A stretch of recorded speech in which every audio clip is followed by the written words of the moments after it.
Well, hello and welcome to another episode of Critical Wade Theory. So, this episode is about one of the strangest success stories in British rock history, a band that emerged during the chaos of 1970s punk when that was exploding, but they never really fit inside the punk label. A band loved by outsiders, feared by critics, and impossible to imitate. So, this is the story of the Stranglers, or at least a little bit of a glimpse into their story. So, personally, my experience with the band is actually admittedly limited.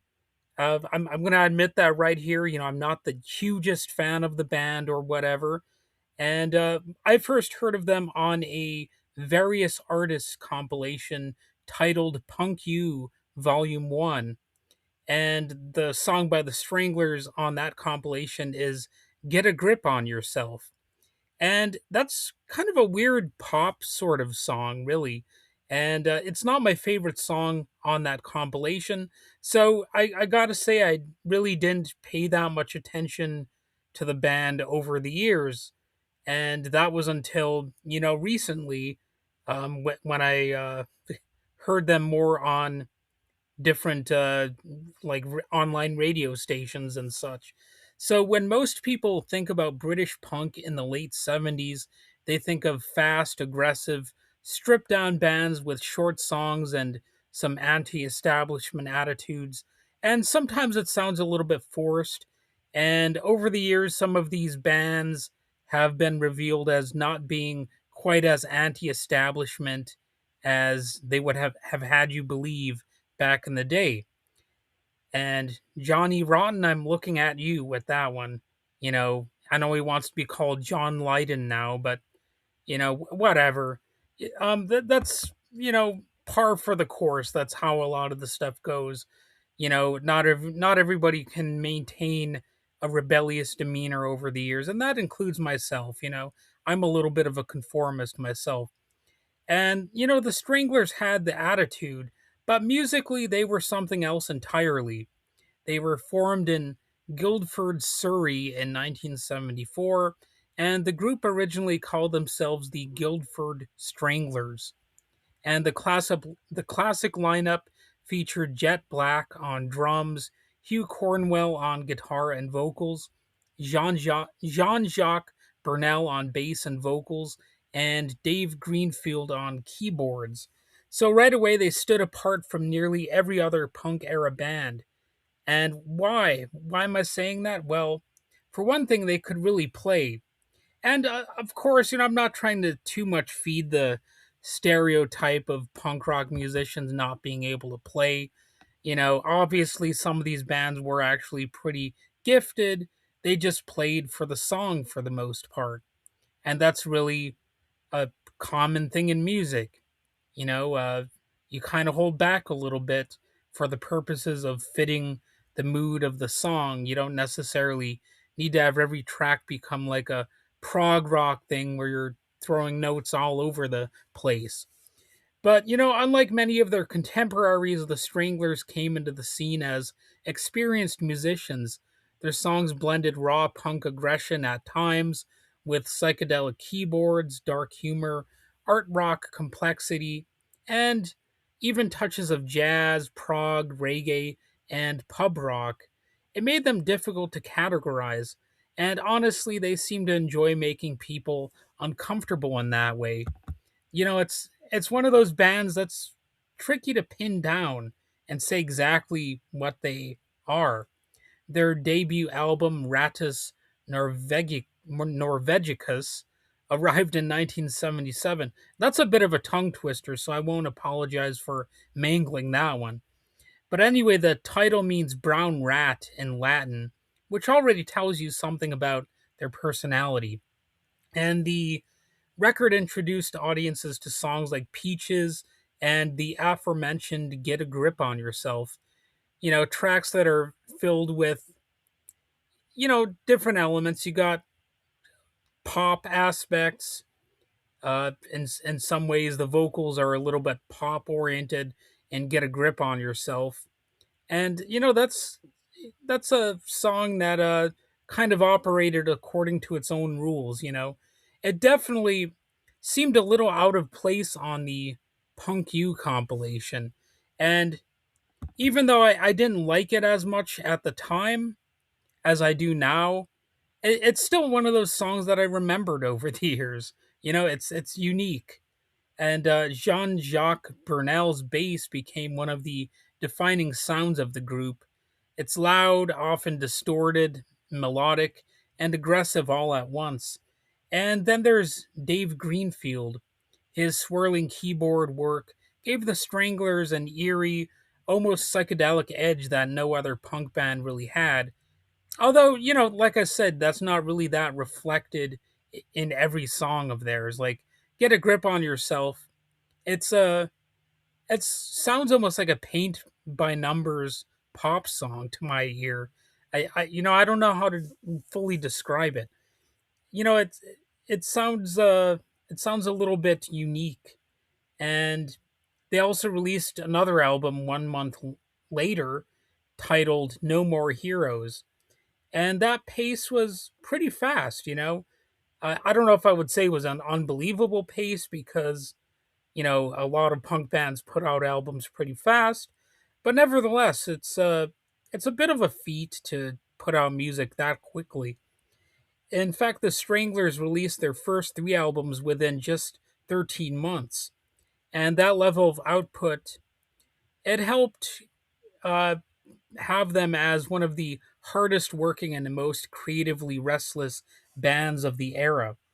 And that's really one of the keys to their success is they've always evolved over the years. They've kind of dabbled in a lot of different genres. And, you've got songs like Nice and Sleazy, which showed their willingness to pull in reggae rhythms and darker textures. And No More Heroes is a bit of an anthem song. And it was never a band that was content to repeat itself.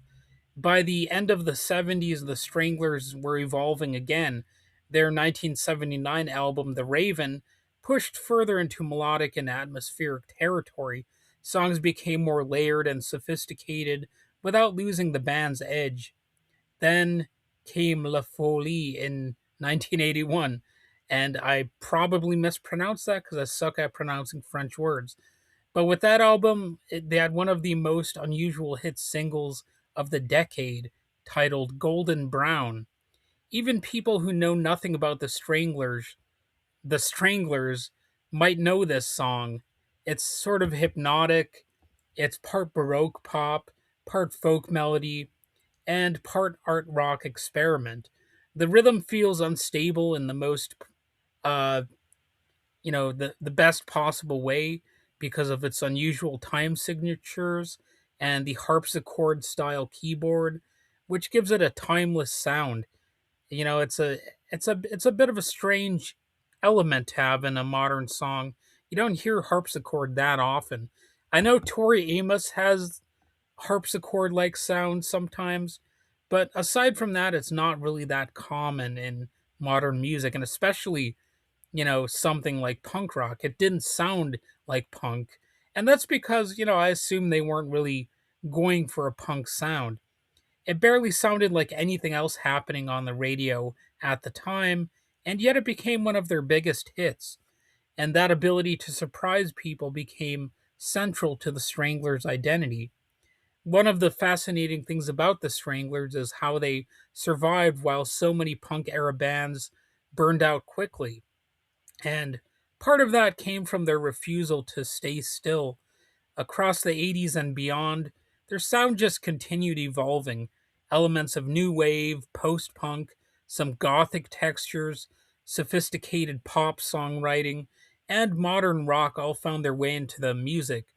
And you could say that about other punk bands too, a little bit, like, oh, I don't know, The Damned, even TSOL kind of evolved into a lot of different things.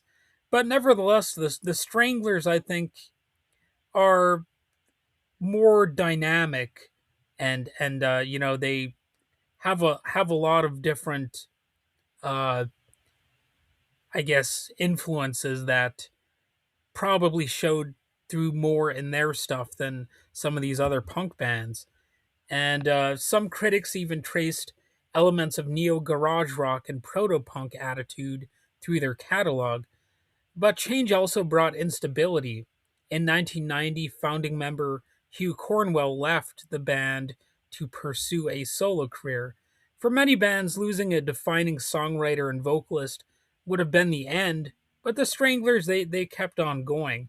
New musicians joined over the years, including guitarist John Ellis and later Baz Warren, who eventually became a major creative force in the group. And remarkably, the band maintained its identity despite lineup changes and shifting musical eras. And their legacy is enormous. They're one of those bands that's more influential and more commercially successful probably than a lot of people might think at first. The Stranglers earned 24 top 40 singles and 19 top 40 albums in the UK, and that's despite a lot of people not being aware of them as a band. I mean, that's quite an impressive accomplishment. It's an extraordinary achievement for a band that often felt too strange for mainstream success, and their influence can be heard across punk, post-punk, alternative rock, and new wave music. And bands admire their willingness to combine aggression with melody and experimentation. And musicians studied Burnell's bass playing. Keyboard players pointed to David Greenfield's cinematic soundscapes as hugely influential. And audiences stayed loyal because the Stranglers always felt authentic. They never softened their personality to fit trends, at least as far as I can tell. They didn't just go with the flow, like the band Kiss put out a disco album, for example. Whereas with the Stranglers, they could do something similar to that, but they somehow wouldn't be accused of selling out because they they just somehow, you know, made everything sound natural and like it's just a part of the band's trajectory. Even their live performances became legendary, for their unique unpredictability. And then came another remarkable chapter in 2021, which is just 5 years ago. Decades after forming in the mid 70s, the Stranglers, sorry about that, the Stranglers released Dark Matters, and that album was met with critical acclaim and became a UK top 5 hit. Many longtime fans considered it their strongest work in about 40 years, and that kind of late career resurgence is still pretty rare. And it proved that the Stranglers were never simply a nostalgia act. They were still evolving, still experimenting, and still sounding like nobody else out there, really. Maybe that's the real story of the Stranglers. Not that they were a punk band, because, who cares about that so much? It's not that they crossed into new wave or post punk, but they refused to belong entirely to any genre at all. They built a career out of contradiction. They could be aggressive but melodic, experimental but catchy, dark but strangely beautiful. And nearly 50 years after they first appeared, their music still sounds distinctive because nobody else quite approached rock music the way that they did. And, you know, they're one of those bands to look into every now and then. You know, uh, go ahead and listen to some of their stuff when you get a chance, and let me know like what your thoughts are about this band. And of course, thanks for listening to this episode. I know I mangled some sentences here and there. I called them the Strangers at some point, which hopefully you find that humorous. I don't know. Probably not. You might be pissed off. They're the Stranglers. They're not the Strangers. Well, yeah, I know that, but I fumbled the ball, so to speak, the verbal football. So anyway, if you enjoyed this episode, despite my f ups, feel free to subscribe for more deep dives into these artists. The albums and these musical movements that changed music history, and of course, I talk about other things. I do movie and TV show episode reviews, and I talk about news and current events. I'm trying to get a little bit more into doing trivia stuff, although that's a bit of a challenge because I'm still not quite sure how to approach that.